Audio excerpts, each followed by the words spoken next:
So how does music ownership, this is so crazy to me. So you wrote these songs, you sang these songs, you put everything into them. And don't get me wrong, there's publishing companies, people that support artists out there, but yeah, how does ownership of music even work? Like when you recorded these songs when you were 16, right?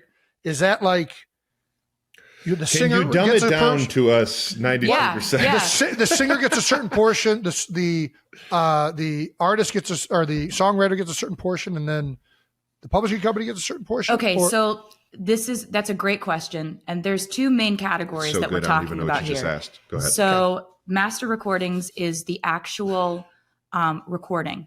Yes, it's the actual vocal, band, production, mixing, mastering, that actual thing. Yes. Mine also included my album artwork, my music videos, everything that went along with any era of music that I had done for my first 6 albums. Got it. Every era. So then there's another category, which is publishing.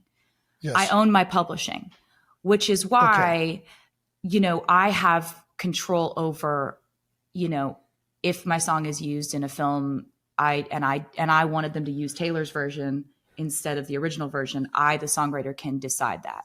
Got it. Okay. And so It's like, Noted. I've always been very lucky because my publishing was protected. A lot of artists have their publishing sold away from them, or they sell their publishing, and and a lot of artists, it may not be important to them. It was always important for me. The publishing aspect of it has always been something I've had firmly in place, which is great because my songwriting is the core of why I do this, why I love it so much, and what I think has made anything happen in my career at all. Greatest songwriter of all time. That's very nice of you to say that. It's like, says her boyfriend.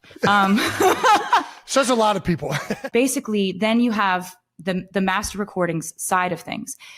Now, this is a discussion that was not really brought up amongst the artist communities, especially not with fans. This was all kind of industry centric and kind of boring contract stuff that like fans were not speaking about.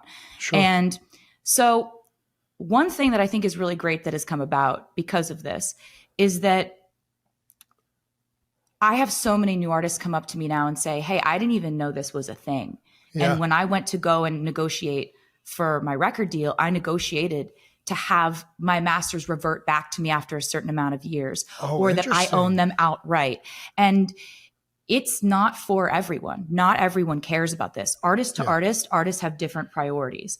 Some artists sell off all their masters because everyone's allowed to have their own priorities. What I wanted, though, is that if I were to put the information out about what I went through, at least it gets artists talking about this to decide whether this is a priority for them. Because you can't know if it's a priority for you unless you know what has come before you and what has happened. And so the master recordings thing, that's your actual ownership of your recordings. To put it in perspective, if I never would have been able to buy back my music, one day someone else would be leaving all of my music from my first 6 albums to their kids in their will. Right. Yeah. And you think about it like that, it's like, I thought of it, I made it, I recorded it, I paid for most of those music videos. I wanted an opportunity to buy that back. And that was important to me. You feel like they're yours. They should be yours. Yeah, exactly. Do you think it was easier for you to do, one, because just you talking about this, you're so aware of the business side of this and the legal ramifications, like you're more aware than I think probably most artists are.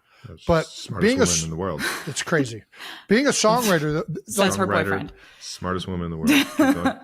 You being the songwriter, being the singer, owning the publishing rights, being able to re-record songs, that gave you leverage and able to make this move, right? Yes. Yeah. Yes. So that was it. And also, in my contract, they didn't put a clause in that said I couldn't re-record because nobody was doing it and nobody thought that was a good idea. Right. So, and also like, who would be that stubborn? Like who would be that petty? This badass kid over here. That they would record every single thing it's so badass, over and over again. What was your favorite one? Not just that. Hold on, Bill. But not just that. Who has a fan base that's going to listen to the same album twice in a row? It's a good point, Jason. It's a good point. Honestly, and this is where they missed it. you had If you make this a third diehard 1989, I'll community that listen you to had that one already too. built. That's the thing is the You fans sold a story with the second time you released this album, right? And the fans got behind that Yes. narrative, and they're And like, they- Right away. "Screw the first album. We're rolling with the re-recorded album because we're supporting the artist." They were like, we ride at dawn. Like, That's right. and it was amazing because, they're the reason why the re-records worked out. Yeah. They're the reason I was able to purchase my music back because they came to the Eras tour.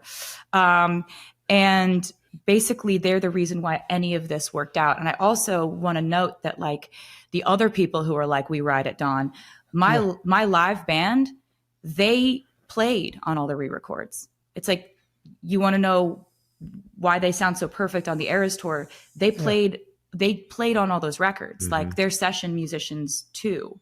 And that's how good they are. And I'm so impressed just by their ability and their dexterity as musicians to be able to do that so convincingly, because there are actually there's the Taylor's versions one. I kind of prefer a lot of that stuff.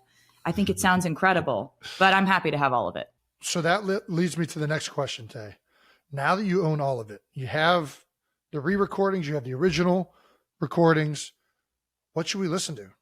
Like, what do I roll with? Does it Dealer's matter? choice. You're just Dealer's like whatever choice. you guys want. Like, Yeah, it's really whatever you guys want because I love both of them. I would not have put out the re-records if I didn't think that they held up or were better. I think a lot of the vocals I did on the re-records are better than the originals. Ooh. okay, But it's like if you found a nostalgia in the originals and that was what you were listening to when you were 12 years old, bopping around in your bedroom, go crazy. yeah, Yeah. We got them all. I'm gonna start doing comparisons. That's what I got to do. I just got to start doing comparisons. Yeah. You're gonna listen to every beat. Yeah. You're certainly, it's not mandatory, Jason. I mean, it sounds like a good time. I'll say this: there's a few good playlists out there that have a mixture of them all. You've been streaming? Yes, Thank you. I've been streaming for about 2 years now. Oh, that's fantastic. Thank you so much. That's why we got that spike in the That's what it was. 35-year-old Travis Kelce. male demographic. Right. Yes, that Hey. 1.7 billion. That was at least 1 billion of those We- for sure. We have one IP address from one iPhone that continually is listening to this playlist. Did you have a favorite album that you re-recorded that, like, are there different eras that you liked recording more, re-recording? I really liked them all, but I think Red was very special. There were songs that I called From the Vault songs, and there was one which I think is maybe my favorite song I've ever written called All Too Well, the 10-minute version, where I unearthed. There were originally so many more verses in that song than ended up being on the album that I had put out when I originally put out Red. I made the glorious, fortuitous mistake of saying that to my fans in an interview. Words. You know Okay. what those words I mean. love it. You're so handsome.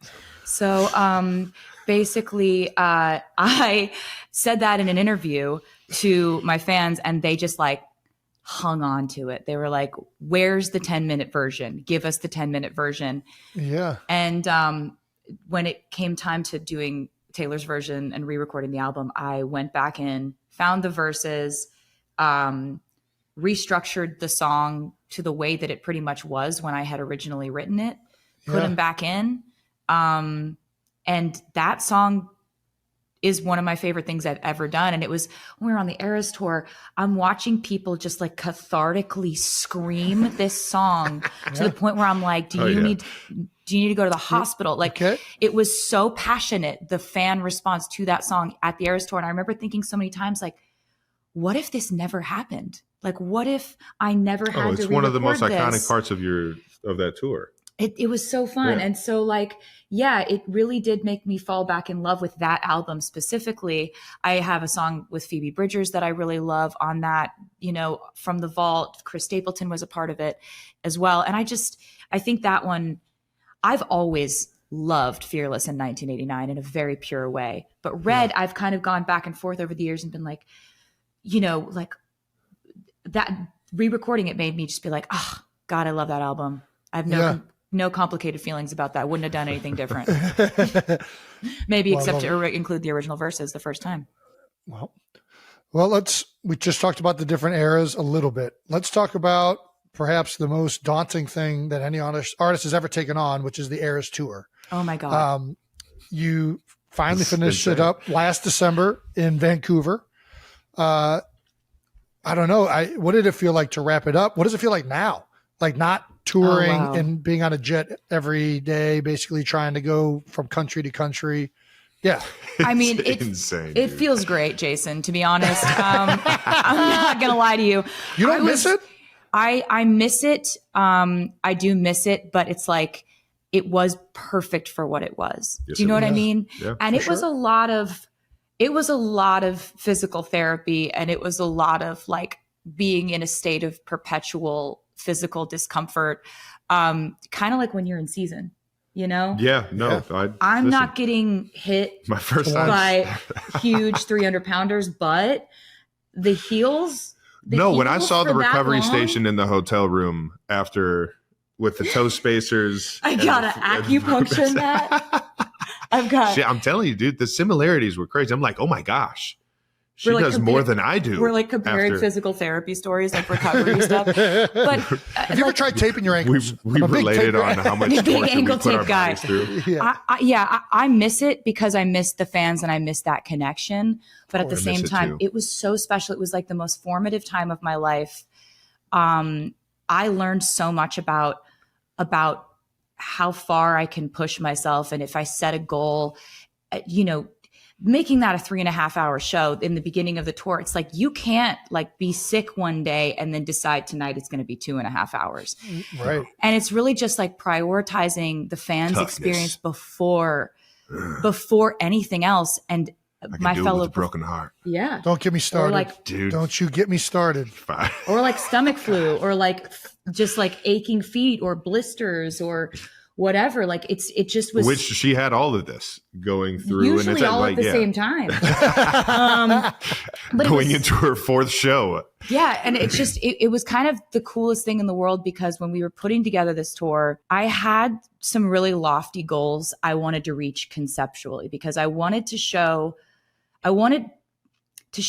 fans, and especially younger fans, visuals and sort of performance art references that were really important to me as a kid, and what inspired me to want to do this, right? So like I wanted to put elements of musical theater, Broadway, ballet, scenery that you would see in an opera, kind Who of thinks like this? I was about to say, I watched the whole tour. I just thought it was amazing. I didn't notice. But that's exactly it. I wanted it to be references that I thought were really high concept and really high value for fans, and for them to see things they hadn't necessarily seen before, all in one concert. But I wanted to do it at the highest intensity, rapid fire. You're seeing something new every 15 to 30 seconds. And so it feels like you're scrolling in an algorithm, right? Yes. And when I heard reports of people saying that they got actual amnesia after the concerts, I was like, oh, I think we did it. Yeah. I Nailed it. think we did it. Nailed it. That's how we do it. That's genuinely that's wasn't even shooting for that goal, when they're like, I saw so many things and I experienced a state of euphoria that I now don't remember what happened to me. I was like, oh my God. All I my remember God. is that she didn't want to meet me. That's it. That's it. That's all he got about. And as much as you, and I've told you this, as much as you want to, give New Heights credit, I give the Eras Tour credit. Yeah. I give the Eras Tour credit Tell me because more. if I would have never gone to that show and been mesmerized and just been captivated, Yeah. and then left with such a desire to want to meet you, I would have never went on here and told everybody how butthurt I was. Yeah, I had never just been so engulfed in the curiosity of who you were. Oh, that's And really look at this. wonderful. You know, I one really of the best things about that last statement is you didn't even know what the word engulf meant before, like you met Taylor. Like you have broadened your horizons so much. We're the perfect. I'm telling you, it's so. She makes me so much better. So, Thank you for saying that. Thank you for saying No. that. and then, but it's like you see you on the stage, and you see how crazy you can get an entire stadium going, and then I get you in a room, and it's like I've known you forever. It's like it was just the easiest conversation I ever had, and it was just so much fun that it it knocked my socks off, from what they say. Knocked your socks off. Yeah. Thank you. I felt She the blew same me exact away, way and about you. I had never experienced something so mesmerizing on stage, and then so real and so beautiful in person. Hey, that's Should I leave? wonderful. I'm just gonna leave. I think so. Honestly, Oh, at sorry. this point, I think everyone should leave. I don't know where to go from here now. How many countries did you do the Eras Tour in? 47,000 countries, Jason. You just listed that in the beginning. Well, I said 51 cities, which I don't know if that's right. It was a lot of countries. 150? What was really fun about all the countries that we went to is when we first started dating, he was like, I always wanted to go and really vacation in Europe and see Australia and, go to Asia. And I was like, well, I got a tour for that. It's coming up. Nice. You got room for a 6'5" guy to we can come figure it hang out. Like, no, the dimensions are wild, but we'll make some room. I think we'll have to leave some equipment trunks behind. Thank you for to accommodate the size, but absolutely, we'd be happy to have you. And we got to travel the world and have vacations and adventures when I wasn't on stage, which was really fun because like Europe was so fun. Australia is amazing. Yeah.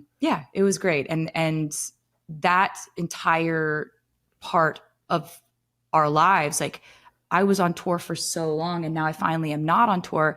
And it's kind of great because I'm getting my hobbies back. Like when I was on tour, all I had the bandwidth for was what's the acoustic mashup this week? How do I say welcome to the Eras Tour in Portuguese? That was the only thing taking up my brain space. And now it's been so fun to see what Taylor actually gets into around the house. It's like, I'd say all my hobbies could be categorized as like hobbies you could have had in the 1700s. Like I get on my granny shit. You enjoy doing all of these homey things. That's basically what you're saying? Yeah, I like to sew. Yep. I specialize, as you know, in children's purses and baby blankets. Yep. I make two things, and that's it. I know that very well. Very good at these two things. I love to paint. I love to cook. I have a different baking obsession every 6 months. I'm the luckiest man in the world. Right now, we're very deep in a sourdough obsession that has taken over my life. I am aware. Yeah. And I'm very deep in it now. You've got me deep in this. I'm lucky. I'm working as much as I am. I'm running as much as I am because I'm getting the caloric intake. Yeah, he asked me to send him 2 loaves of sourdough at training camp. I'm like wrapping sourdough loaves in like saran wrap or whatever, like cling film. The sourdough's taken over my life in a huge way. I'm really talking about bread 60% of the time now. It's become a huge factor. And she's getting good with making all these different versions of it. Oh yeah. My favorite one was probably, the regular sourdough is one of my favorites, but the blueberry. Yeah, we do. There's a blueberry lemon. There's cinnamon swirl, cinnamon raisin, and this one I've been workshopping for the girls because they love everything rainbow. Funfetti sourdough. Oh my gosh, that's gonna blow their mind. No, it will, because they love sprinkles. Like we put sprinkles in everything when we hang out. Yeah. It's really She's a loafer for life now. Yeah, and it's gotten loafer pretty crazy over here. I'm just like always like baking bread and texting my friends and being like, can I send you some bread? I need some feedback. Do you like this one better than you liked the other one? I did the rise a little differently. I'm on like sourdough blogs. There's a whole community of us, and I didn't know it. Oh my gosh! This is the amount of people hoping that you're on their blog. Oh, I'm on your blog, girl. I'm on your blog. But it's like I just didn't know this. There's people like me out there, and this is where the internet is good. This is where the internet is a good place where you can curate a reality where like all I really use the internet for is sourdough and when Travis shows me videos of otters on his Instagram algorithm. It's an interesting animal. I want a wild otter so bad. I just want to like find these little creatures. Yeah, he doesn't. Be friends with but them. he wants why one a wild one? Why wouldn't you? Because first of all, aren't they all wild? Oh no, there's domestic. There's domestic otters. He wants one specifically whose life he saved, who knows that he saved its life. Who feels?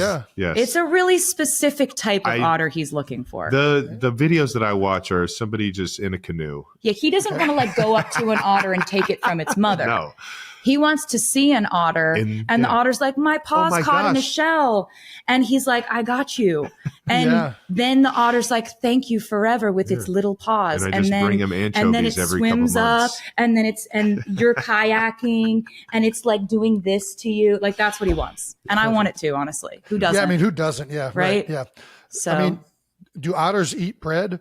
Can we get a sourdough eating otter? That might be the perfect. We're gonna figure that. I think. I don't know if they do. I don't know.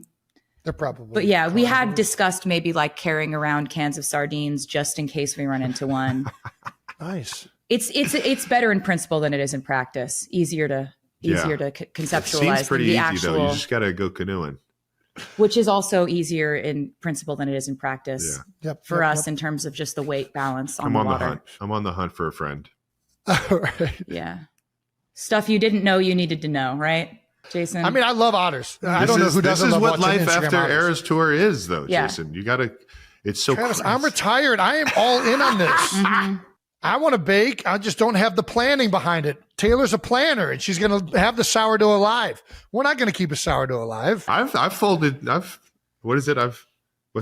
He's actually done it. He's actually done it. Yeah, I've made a loaf. You've had one of my loaves. He's actually, done. Jason. He's done all of it. Like we've Yeah. set it up where it's like I've got a station and he's got a station and he's done all of it. Yep. Okay. So he's actually baked too. Yeah, I've stretched and folded before. Yeah.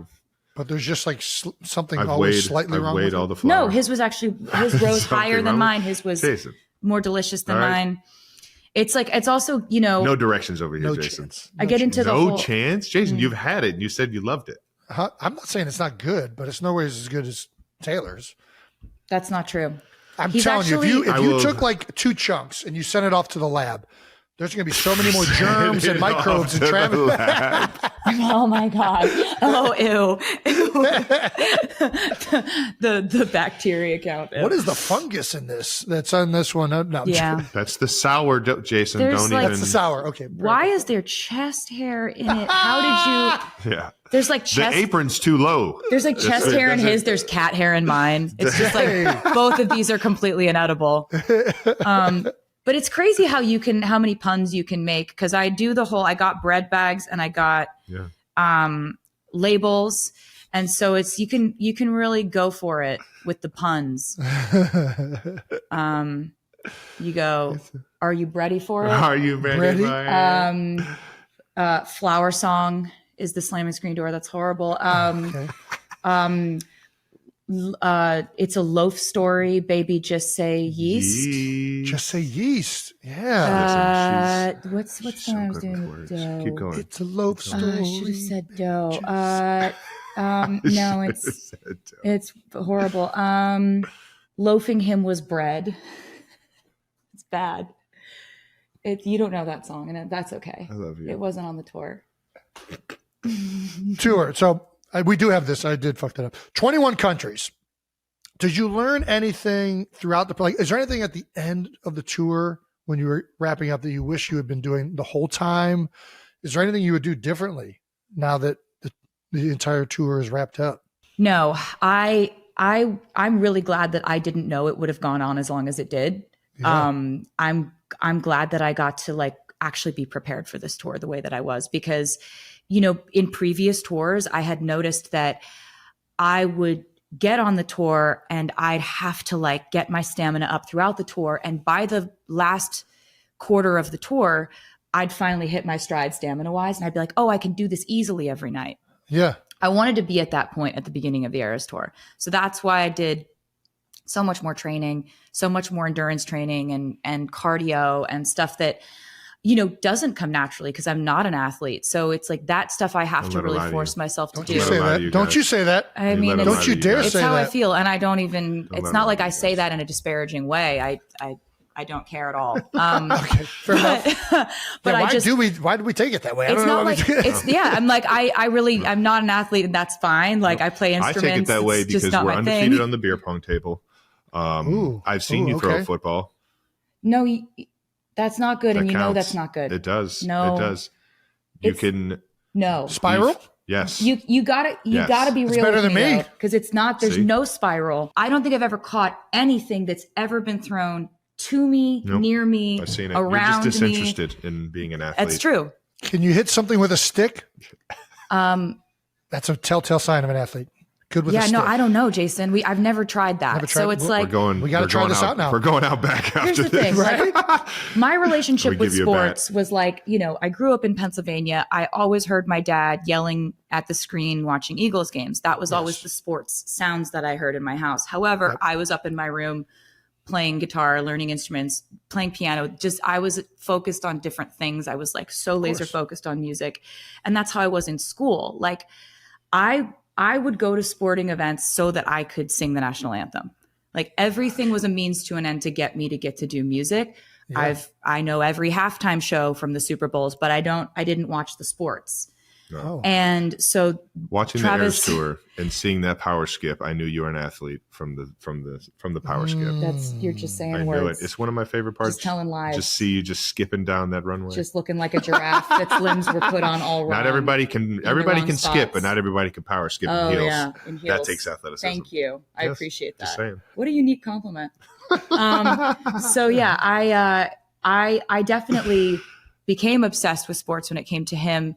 I'm competitive on his behalf, but like if you and me are going to go against each other in something athletic, like I'm going to let you win. Cause this to me, like, I don't see what do the points even mean if I'm doing it. I'm a fan of athletics and the sports.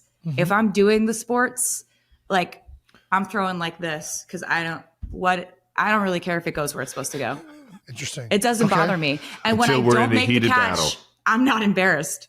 No? That's She's fine. a good teammate, so she'll give effort if it's teamed up. If it's individual sports, she's not going to care. But if she needs to be held accountable, if I'm on his team and we're she'll playing show beer up. pong or something, She'll like I'm show really up. trying. You're in this. You're a team sports. Because this matters to him, right? Yeah, absolutely. I'm a team you're all sports in. gal. Yeah.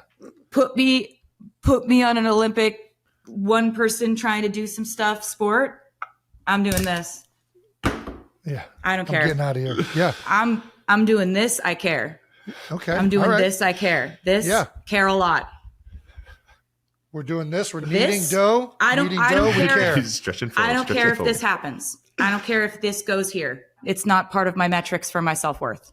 All right. That's probably very healthy, to be honest with you. Hey, I was like, as long as you're fine with this. What? No, I'm completely fine with you being an athlete. Yeah. I'm not an athlete. I'm never going to be. You just missed the whole point. Yeah. What? He sees what he wants to see, and it bodes well for me. Do you have a favorite thing from the Eras Tour? I have a lot of favorite things from the Eras Tour. I would look out and I would see a lot of bonding happening between generations of people. Gosh, that's so true. It was really wonderful. It was like the most incredible feeling in the world because I can see all that. I've got LASIK. I have incredible vision.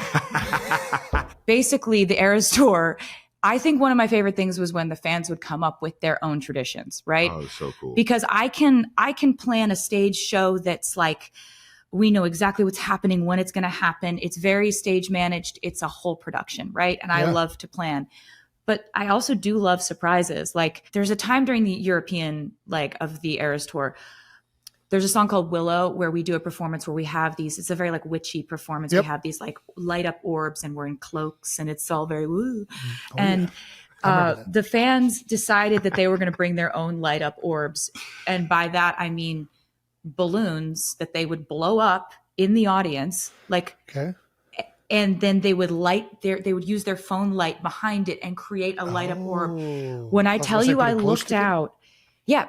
Or a glow stick, whatever. They would figure out ways to illuminate them themselves. And it was insane to look out and see spontaneously thousands of these orbs just go up. And I'd just be like, I don't even know who organized this Yeah. Was there a group text? How did you guys even do this? It was so cool. special. Yeah. It felt like we were all part of something together in a way that couldn't be planned. And there's, as much as I love and relish in planning, it was really fun that they would do things to sort of delight me every once in a while. They had little chants. They had all these traditions. By the end of the tour, it was like Rocky Horror Picture Show, where they have their own show. Literally. Right. It was, I remember being in Gelsenkirchen, Germany.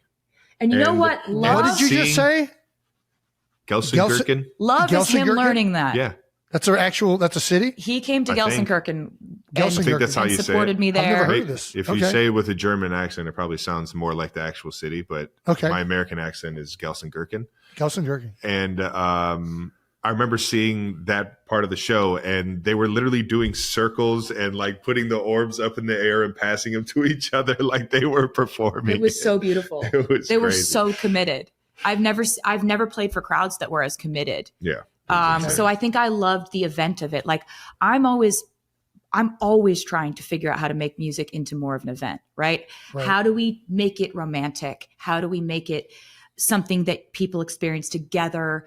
And, that's why I love vinyl. That's why I love, putting so much into the tour or a music video or events or activities for them to do or Easter eggs or little puzzles for them to solve. Like it's gotten to the point where it's just like, it's a little bit, people are like, the Easter eggs thing is getting a little Zodiac killer at this point.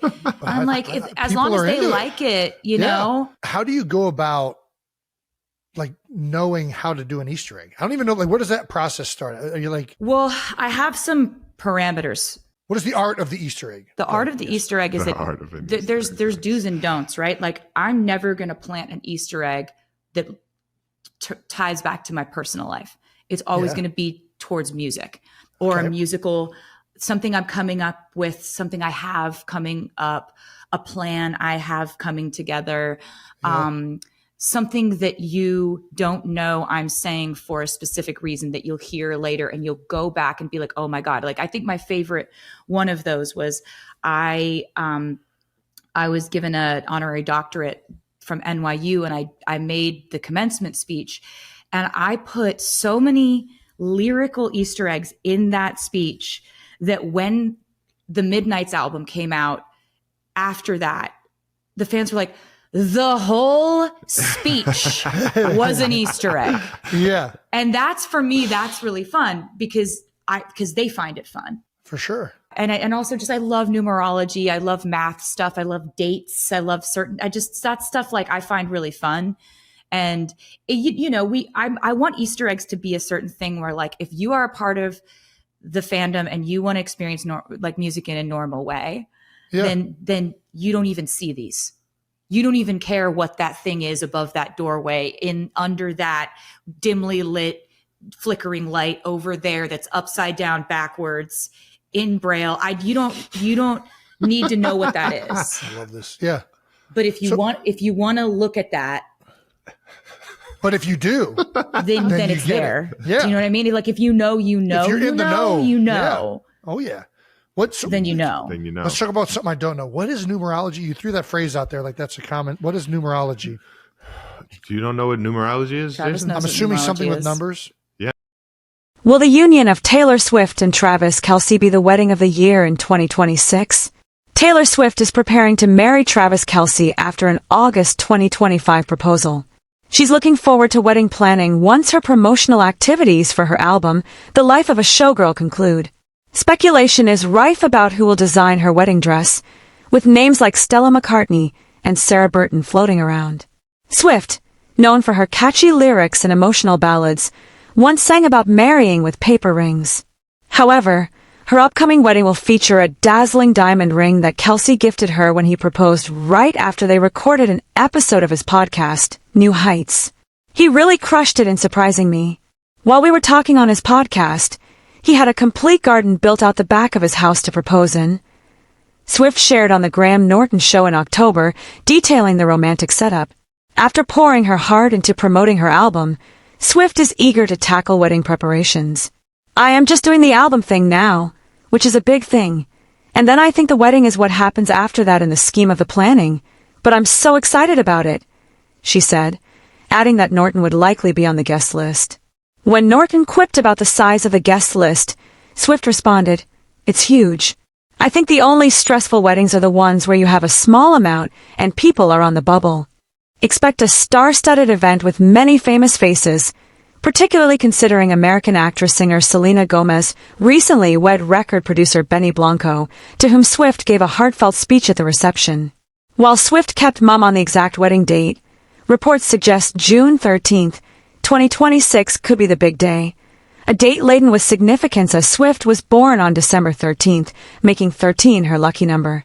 If June doesn't pan out, perhaps July will be the chosen month. Swift famously performed at Arrowhead Stadium, home of the Kansas City Chiefs, in 2023. Kelce has been a vital player for the Chiefs since entering the NFL, and even had a chance to catch one of Swift's record-breaking Eras Tour concerts in Kansas City, although they didn't meet face-to-face at that time. As excitement builds for the couple's nuptials, fans can only imagine the details, from the venue to the guest list, and the most talked-about moments of the celebration. Swift's journey of love and personal milestones frequently captivates audiences, and a wedding with Kelce is shaping up to be no exception. As their love story unfolds in the public eye, fans find themselves drawn into the romance and celebrations. Will this wedding become a pop culture phenomenon? Only time will tell. But one thing is sure, Swift and Kelce's wedding planning is already becoming the talk of the town. If you're enjoying these updates, consider hitting that subscribe button for more exciting news about your favorite stars. With every detail being anticipated, the media consistently buzzes around Swift and her relationships, echoing her past romances, which have equally fascinated fans and tabloids alike. Amidst the flurry of media coverage, personal touches will undoubtedly shine through during the wedding, from the music played to the shared moments that define their bond. With Kelce's football career and Swift's music dominating headlines, their union signals a celebration that transcends both worlds. As they embark on their shared journey, fans are left guessing what monumental surprises lie ahead. Get ready! 2026 promises to be a year filled with joy, love, and spectacular moments. One thing is certain: the union of Taylor Swift and Travis Kelce will undoubtedly create waves that resonate long after the celebrations conclude, making it a wedding held high in the hearts of fans everywhere.